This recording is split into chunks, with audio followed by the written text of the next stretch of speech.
Welcome to another episode of Herbal Explorations. We're going to discuss the importance of herbal identity testing in the herbal supply chain with my longtime friend Elan Sudberg, the CEO of Alchemist Labs. The biggest little plant, the biggest little. What is the line? I obviously wrote that down wrong. Biggest little lab in the industry. We can just leave it at that. The biggest little lab in the dietary supplement industry. I don't know why I put plant. Okay. Maybe I was thinking about all the identity and plants we're going to be discussing today.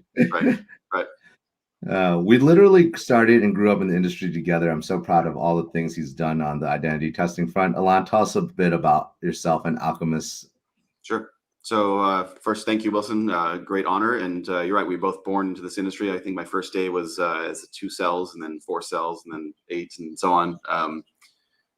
Father was a chiropractor and acupuncturist and had a line of herbal supplements. So that was my foray into the industry. But when I was about 17, we started doing some testing for the supplements that he was making, the tinctures, and basically started a lab for our own manufacturing facility, which was very, very small scale, nothing exciting, and started to fail some incoming raw materials. And our vendors asked questions, and we answered them, and then we got more questions, and then they had us test some samples, and we sort of became a testing lab, and pivoted a year or so afterwards. And the tincture business doesn't exist; just we make it for ourselves in the background. But since then, almost 25 years later, I've got a little over 40 employees in a 21,000 square foot lab, focusing on plant and fungal identity, purity, and potency for the dietary, supplement, pharmaceutical, psychedelic, you name it, industry.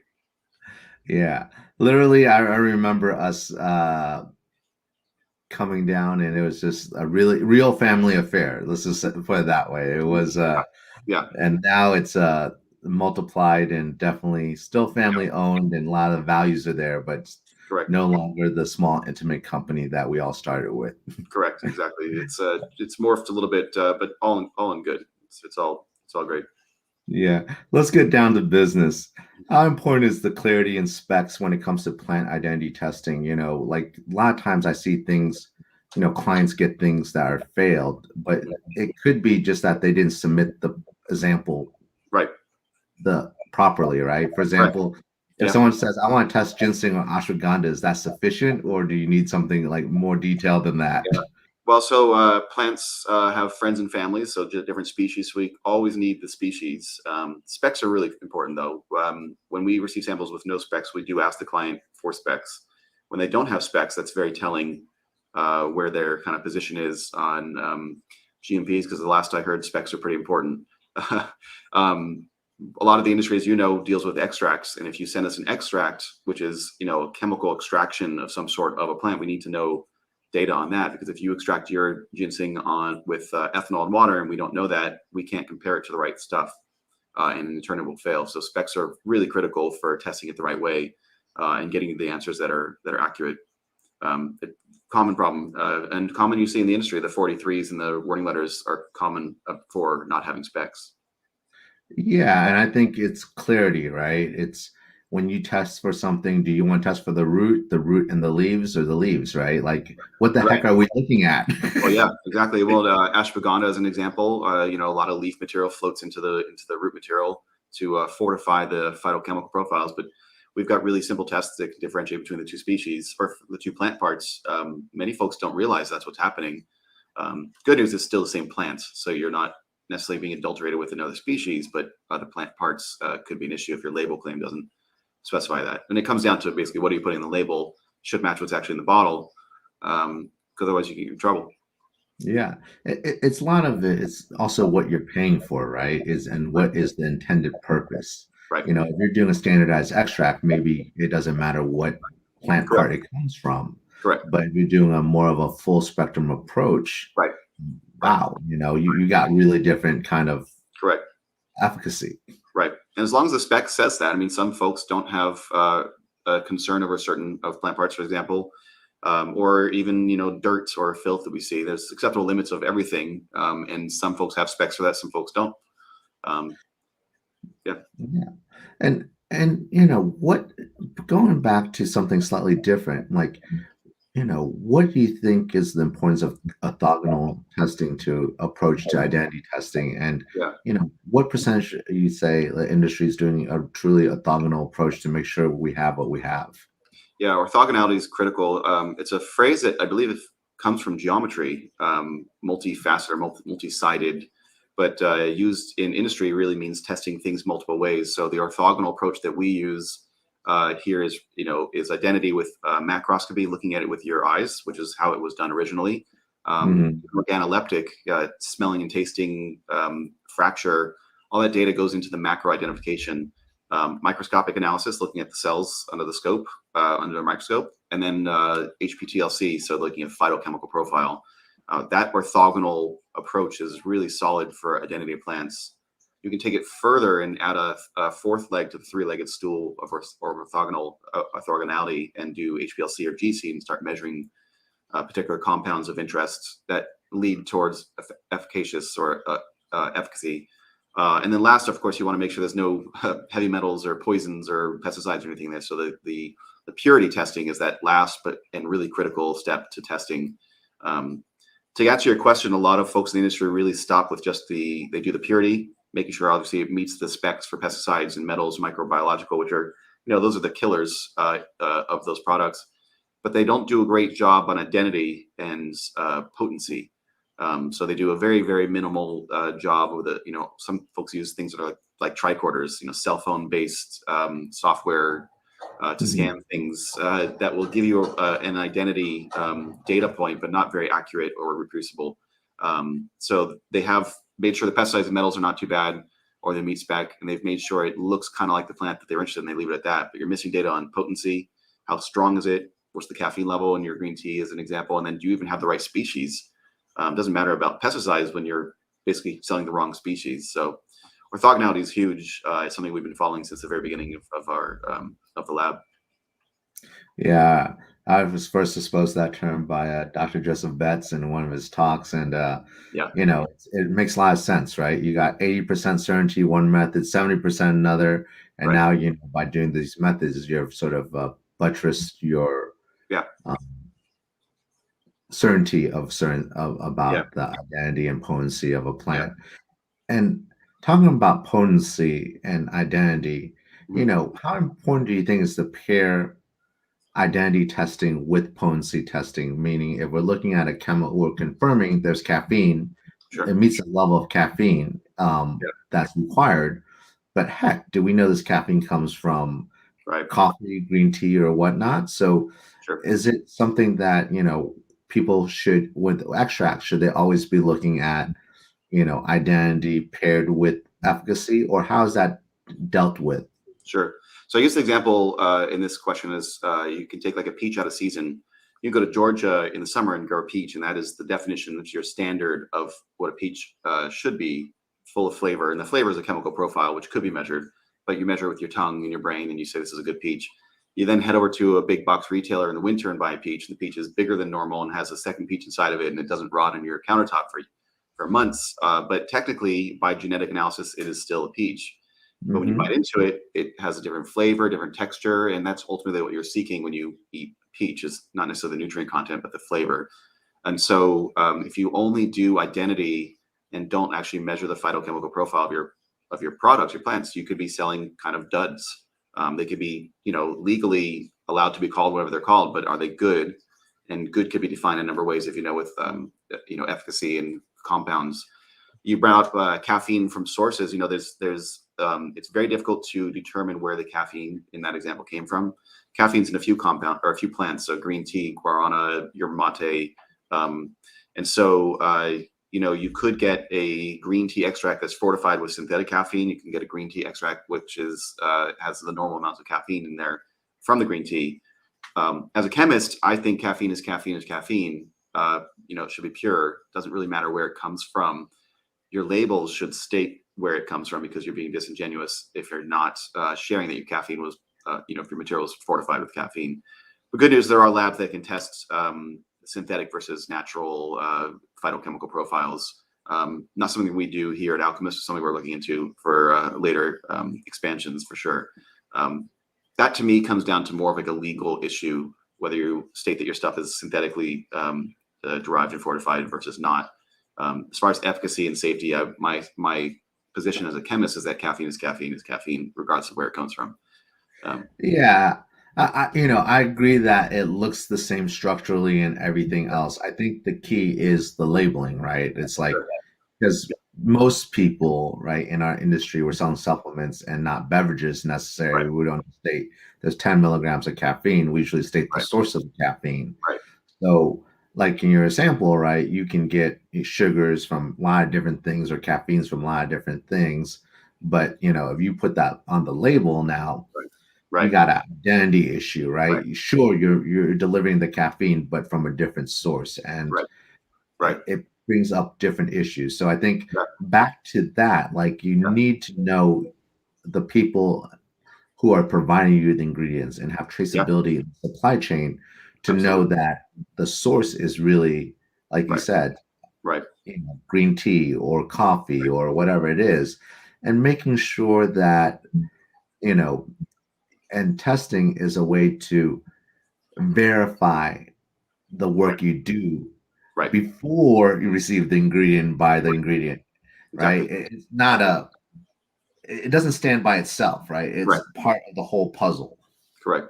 Yeah, and for your case with a company like New Herbs, I mean, your company stands on foundation of thousands of years of data, and so back when herbs were being explored and used, they weren't extracting one chemical from it to treat ailments. They were taking an extract or some sort of mixture and using all of the chemicals together.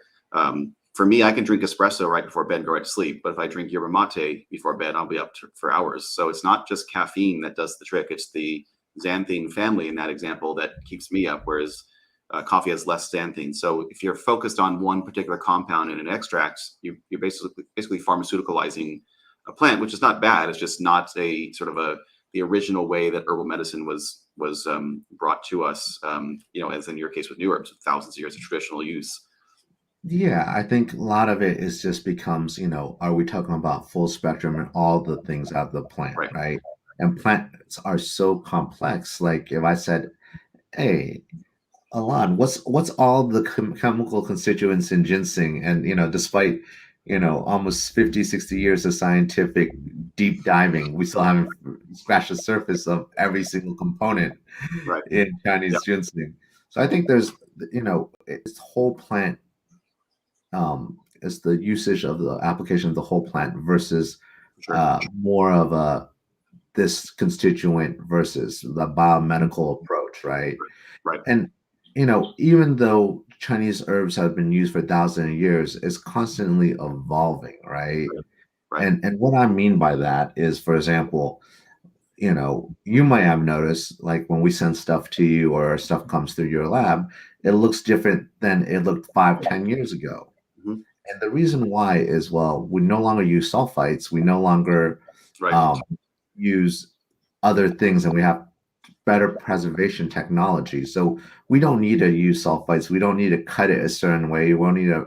So now it's a lot of it, the way that we cut and process it is a little bit different than originally, even 10, 15 years ago. Right. And, so if you don't change your specs and you said you want Angelica sinensis Right. slices, Right. and all of a sudden you're getting, whole root or chunks, Right. well, someone it is the right thing, absolutely Sure. correct, but it doesn't meet your spec, and Right. that's why these specifications and quality systems and purchasing are living documents, and that you always have to keep working on. And there's no such thing as a perfect solution. Right.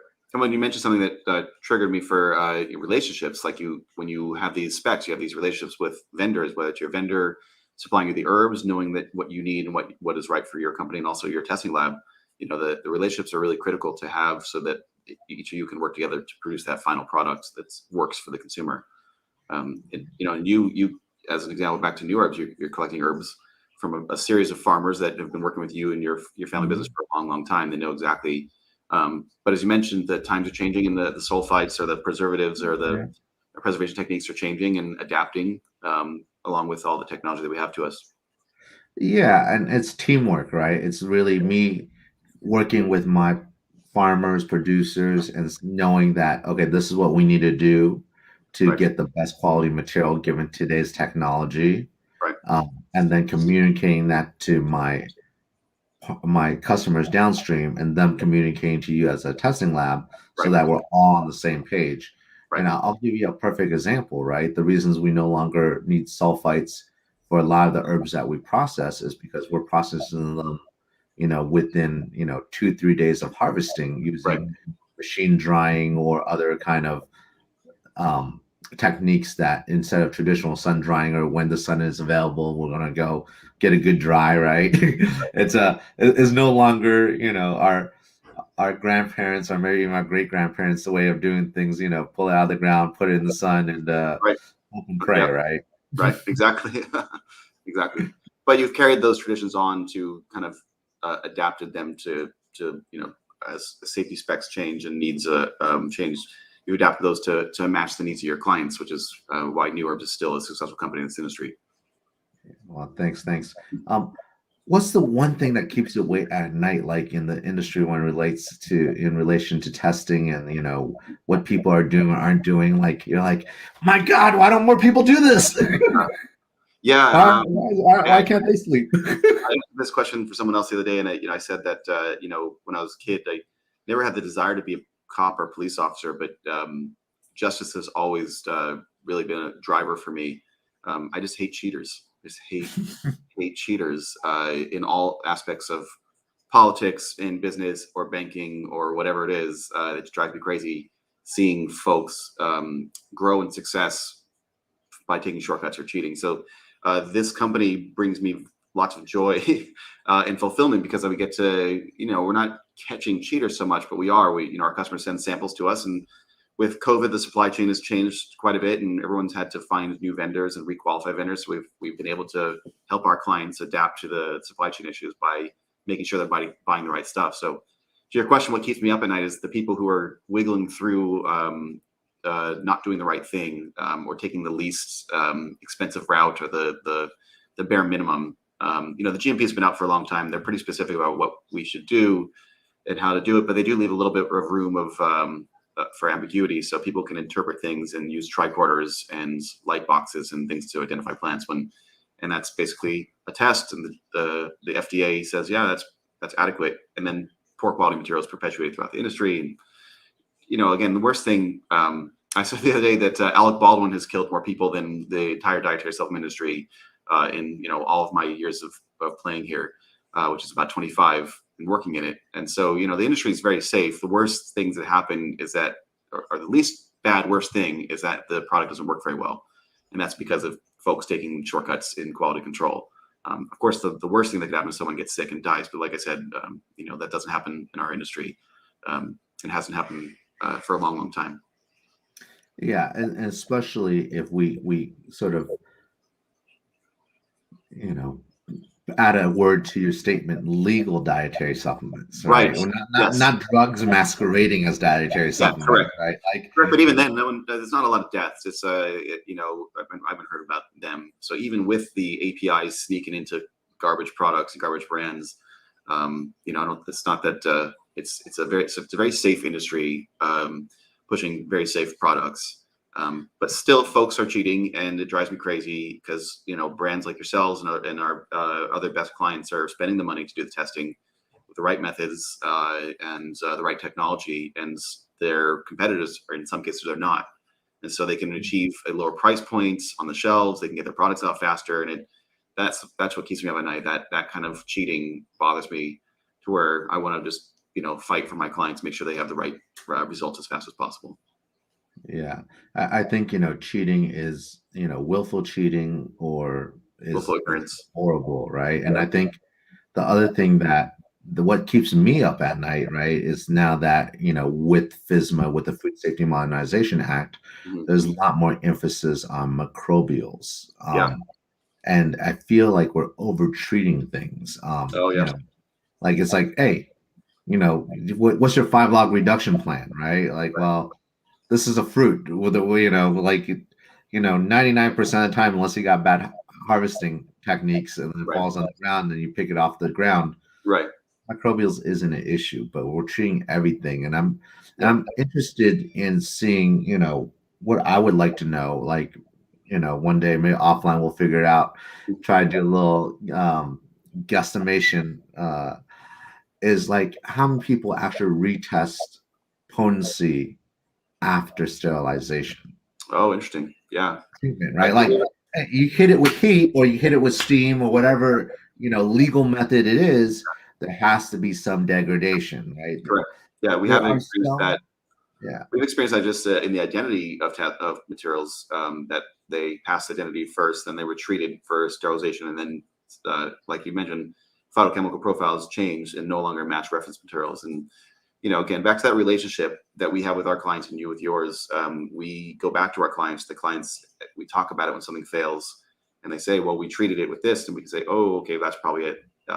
Good brands always keep retained, so before you treat it, there should be a product or portion of that product removed, kept aside, so that you can test it before, and then I'll also after and come up to that conclusion without it being some sort of mystery.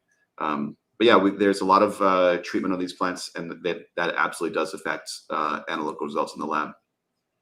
Yeah, which is not surprising at all because if you think about it, like I'll give you an example in the Chinese pharmacopoeia, there's a thing called Diwang or Rehmannia. Mhm. There's raw Rehmannia Right, and there's cooked Rehmannia, which right, is, processed Rehmannia. right, Two different chemical constituent right. profiles, as you know. Yeah, And, if you treat it, raw is going to become cooked. I mean, right, this every time we've seen it, right? And that is does that that's going to be an issue on your label if you put raw Romani and you're actually using cooked Romania right. in this instance. And I think you have to know the herbs, you have to know what you're getting into and what you're doing to them, and really um, do a deep dive and understand it and work with partners that really understand the herb and herbal material in order to get a quality product out there. Agreed, 100%. Yeah, and, back to that, the first question we talked about the spec. If you give us Romania and you don't tell us it's treated or raw, it may not match because we're going to compare it to both raw and cooked Romani reference materials. But that's the kind of stuff that we need to know. And some players in the industry know that that's important. Some folks just ask for Romani and they get whatever they got for the price point they wanted. They didn't even know if they got raw or cooked, and they move it along Mhm. the industry, won't test out correctly, and there'll be problems the whole way through. Yeah, or they pay twice for testing, Right? Yeah, right? exactly. They, Fail. they, Hey, whoops, we forgot to they, tell they you. asked for Romana, you chose raw, and Yeah, they weren't clear, and it failed, and you go, why? And they go back to the vendor and said, hey, you asked for Romania. My standard Romania is the cooked right, Romania. right, Go back to Alchemists, go pay for the cooked Romania, and do it right. again, right? It's a And classic. It happens a lot more than we realize. Exactly when things fail, a good lab will go back and work with the client and say, why do we think this is failing? Not to test into compliance, but just to get to the bottom of it, because a lot of times there's an explanation, like we just discussed. yeah, I think testing and compliance is definitely something I know you would never do. No, I think but there's a difference between working with your client and that if the client is receptive, now they're going to write on their spec raw Romania or cooked right, Romania, whatever the case, whatever they need. And when they submit the sample next time, they're going to write the right thing in as well. right, So that's being on the same page. I think yeah, alignment's really key. yeah, Well, not to take up too much more of your time, but let's any exciting news of Alchemist yeah. news in 2022, and if not, Yeah, yeah. No, I've got some tricks up my lab coats. First thing is we are expanding this year. We're bringing on metals, pesticides, residual solvents. Those are all validated. Equipment's in, trained staff, ready to launch next year. Be a big splash and disruption. We'll be also adding microbiological services early next year as well. So full service by maybe Q1, end of Q1. So that's one. Two. Next generation transparency is something I've been working on for many, many years. Seven, to basically try to get my clients to share their results. Be proud of Mhm. your lab, be proud of your data. You spend a lot of money on quality, share it like it's a marketing campaign. So that's starting to take some traction. And then lastly, the psychedelic industry is something that cannot be ignored. And Alchemist Labs has a DEA schedule for 1, 2, 3, and 4. And so we can actually federally legal test various very, very strong medicinal plants and fungus. And we're starting to work through some interesting legal clients as well to make sure they have the right material. Talk about disruption. There's a $20 billion Prozac industry that will be disrupted by some mushrooms in the very near future. And we're hoping to be an ancillary part of that. So exciting expansion and exciting branding and exciting another kind of field that we're going to be helping industry, which is just all great. So 2022 is going to be a very busy and fast growing year for Alchemist Labs. Wow. Thanks Yeah. for sharing. I'm so excited about you becoming a full service lab and make my life a lot easier. Right. And the psychedelic part about it, wow, like, that's amazing. We definitely have to touch bases about that and sort of pick your mind about, what that landscape looks like in relation to the herbal product industry and the fungi and all this stuff that are sort of at the edges, right? And we're all coming together as one big happy family. Yeah. Well, you saw the hemp industry came up, made a big splash. Now it kind of calmed down. Now seeing the ingredients start to combine, as we all predicted, you'll start to see your adaptogens and your hemp products put together. And I have a feeling that you'll start to see that with the psychedelic industry once they find a foothold, and you'll start to see all the other 2,000 medicinal herbs we've been playing with for years get married to some other new exciting ones in the near future. So it's going to be exciting. Great. Can't wait for 2022 then. And thank you, Elan, for your time, and have a wonderful holidays. Likewise. Thank you.